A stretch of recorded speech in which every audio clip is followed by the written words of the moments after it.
Turkey's exports declined to $10.8 billion in January by a 9.8% decrease from the same month of the previous year due to a number of missing workdays and the euro-dollar parity, the Turkish Exporters Assembly, TM, has said. The year-on-year exports reached $156.12 billion by a 2.5% increase from the previous 12-month period, the association said.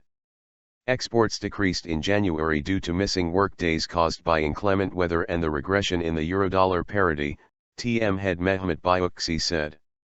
He noted the parity regressed in January from 1.36 to 1.14 compared to the same period the year before. Especially in the decline to the EU, the regression in the parity played a big role.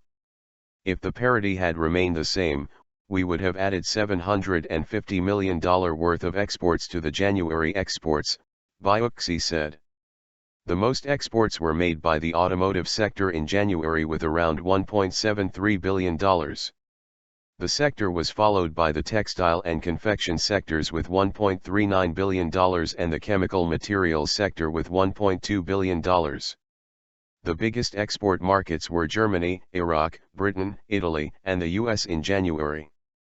Exports, however, declined to Germany by 12% in January from the same month of the previous year, to Iraq by 16%, to Britain by 1% and to Italy by 3%. Exports to the US increased by 3% in the mentioned period compared to January 2014. The biggest exports increase was seen in the Iran market among the biggest 30 export markets in January. Turkey increased its exports by 64% to Iran in January from the same month of the previous year. Syria and the UAE followed Iran by 21% and by 18%, respectively, according to data from the association.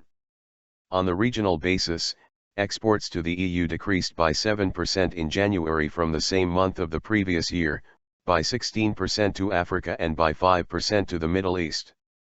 Exports to North Africa increased by 5% in the same period compared to January 2014. As exporters, they want more rate cuts from the central bank, said Büyükekşi.